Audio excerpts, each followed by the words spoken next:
नमस्कार मित्रांनो, स्वागत आहे तुमचे या नवीन व्हिडिओमध्ये, ज्यात आपण जाणून घेणार आहोत शिवलिंगाचा वास्तविक अर्थ। भगवान शंकर साक्षात अनंत निराकार आणि निर्गुण आदियोगी आहेत। संपूर्ण या ब्रह्मांडामध्ये असा एक पण व्यक्ती नाही की जो भगवान शंकराला ओळखत नाही, परंतु भगवान शंकराच्या सत्य स्वरूपाला जाणून घेणे प्रत्येकाच्या आवाक्यात नाही। आपण सर्व शिवलिंगाची पूजा तर करतो, पण आपल्यापैकी बरेच जणांना हे माहीत नाही की शिवलिंगाचा वास्तविक अर्थ काय आहे। शिवलिंग का पूजनीय आहे, शिवलिंगाचा आकार असाच का बरा आहे, शिवलिंगाचा शाब्दिक अर्थ काय आहे आणि शिवलिंगापासून आपल्याला काय बोध होतो। आजच्या या खास व्हिडिओच्या माध्यमातून या सर्व रहस्यांबद्दल जाणून घेणार आहोत, तर व्हिडिओला शेवटपर्यंत नक्की बघा। खूप साऱ्या लोकांनी शिवलिंगाचा चुकीचा अर्थ सांगून बऱ्याच लोकांना भ्रमित केले आहे, परंतु सर्वात जास्त आश्चर्यचकित करणारी गोष्ट अशी आहे की या षडयंत्रामध्ये काही विदेशी लोकांसोबत आपल्या देशातील लोकसुद्धा सामील आहेत। या लोकांनी शिवलिंगाचा खूपच घाणेरडा अर्थ काढलेला आहे, परंतु वास्तव्य जास्त दिवस लपवू शकत नाही। आज नंतर तुम्हाला शिवलिंगाचा वास्तविक अर्थ आणि रहस्य माहिती होईल, आणि हे पण सांगू की शिवलिंग भारत, चीन आणि पूर्ण जगभरात का पूजनीय आहे। तोपर्यंत व्हिडिओमध्ये शेवटपर्यंत बनून राहा। सर्वात आधी आपण शिवलिंगाचा शाब्दिक अर्थ काय आहे ते समजून घेऊ। शिवलिंगामध्ये शिवचा अर्थ होतो परम शुद्ध चेतना, परमेश्वर किंवा परमतत्व, आणि लिंगाचा अर्थ होतो निशान चिन्ह किंवा प्रतीक। शिवलिंगाचा अर्थ आहे भगवान शिव किंवा परमात्माचे प्रतीक। शिवलिंग हे एक ऊर्जाचे स्वरूप आहे, ज्यात एक किंवा एकापेक्षा अधिक चक्र आहेत। अधिकतर ज्योतिर्लिंगामध्ये एक किंवा दोन चक्र प्रतिष्ठित आहेत। ध्यानलिंगामध्ये सर्व 7 चक्र परमपर्यंत प्रतिष्ठित आहेत। लिंग शब्दाचा अर्थ आहे आकार।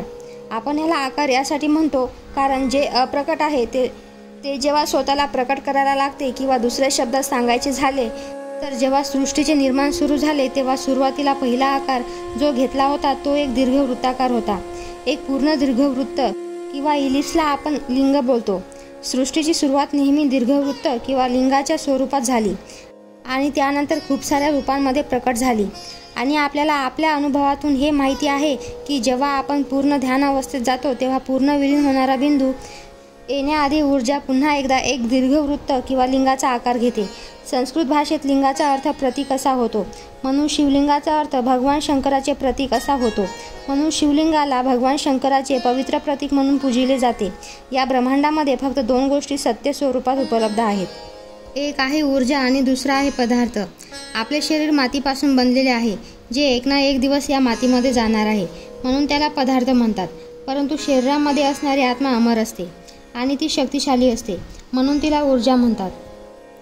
म्हणून शिव पदार्थ आणि शक्ती ऊर्जेचे रूप धारण करून शिवलिंगाचा आकार धारण करतात। तुम्हाला सांगू इच्छिते की शिवलिंगाची पूजा इसवी पूर्व 2300 पासून होत आहे, ज्याचे प्रमाण सिंधू घाटीच्या खोदकामाच्या वेळी समोर आले होते। तुम्हाला ऐकून आश्चर्य वाटेल की शिवलिंगाची पूजा फक्त भारतात नाही तर प्राचीन नरोमन सभ्यतेचे लोक पण शिवलिंगाची पूजा करत असत। बेबीलोनच्या खोदकामाच्या वेळेस पण शिवलिंग मिळाले होते, जे या गोष्टीचे प्रमाण देखील देतात।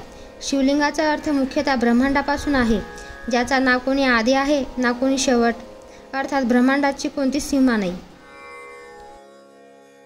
जर आपण प्रमुख 12 ज्योतिर्लिंगाबाबत चर्चा केली तर त्या सर्व ज्योतिर्लिंगाचा आकार एक दुसऱ्यापेक्षा वेगळा आहे, असे यासाठी की वेगवेगळे उद्देश प्राप्त करण्यासाठी वेगवेगळे शिवलिंग बनवले होते। काही शिवलिंगांना स्वास्थ्यासाठी बनवले आहे, काहींना विवाहासाठी आणि काहींना ध्यान साधनासाठी स्थापित केले आहे। वायुपुराणाच्या अनुसार प्रलय काळात संपूर्ण सृष्टी ज्यात लीन होते आणि पुन्हा सृष्टिकाळात प्रकट होते त्याला लिंग म्हणतात। या प्रकारे संपूर्ण विश्वाची ऊर्जाच लिंगाचे प्रतीक आहे। पौराणिकदृष्ट्या लिंगाच्या मुळात ब्रह्मा, मधोमध विष्णू आणि वरती भगवान शंकर वास्तव्य करतात। फक्त शिवलिंगाची पूजा केल्याने समस्त देवी देवतांची पूजा होते। लिंगपूजन परमात्माच्या पूजन स्वरूप सूक्ष्म शरीराचे पूजन आहे। शिव आणि शक्तीचे पूर्ण स्वरूप आहे शिवलिंग। मित्रांनो, असा आहे शिवलिंगाचा वास्तविक अर्थ। मी आशा करते की तुम्हा सर्वांना शिवलिंगाचा वास्तविक अर्थ समजला असेल। तर मित्रांनो, व्हिडिओ जास्तीत जास्त शेअर करा आणि सर्वांपर्यंत शिवलिंगाचा वास्तविक अर्थ पोहोचवा। व्हिडिओ आवडल्यास व्हिडिओला लाईक करा आणि कमेंट करून व्हिडिओला जास्तीत जास्त शेअर करा। धन्यवाद।